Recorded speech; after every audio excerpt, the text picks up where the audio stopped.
তোমরা যে বলো দিবস রজনী, ভালোবাসা ভালোবাসা। হাই, আমি বইবিলাসী জয়িতা।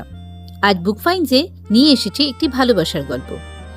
দেশ থেকে প্রকাশিত দেবল দেববর্মার লেখা আইবুড়ো ঘটক।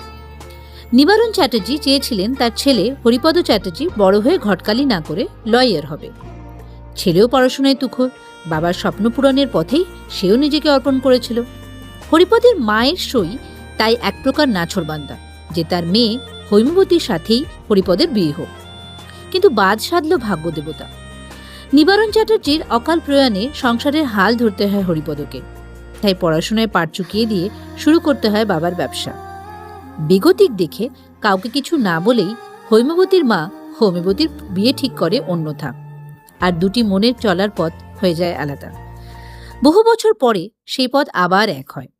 ততদিনে হৈমবতী এক অবস্থাপন্ন শিক্ষকের ঘরের পাক্কা গৃহিণী, আর সংসারের চাপেই হোক বা হৈমবতীর শোকেই হোক, হরিপদ তখন আইবুড়ো ঘটকের উপাধিপ্রাপ্ত।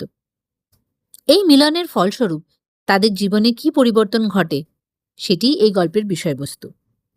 আপাত দৃষ্টিতে গ্রাম্য পরিবেশে ভেঙে গড়ে ওঠা একটা সোজা সাপটা ভালোবাসার গল্প এটি, কিন্তু গল্পটা পড়ার পর কিছু প্রশ্ন মনে আসে।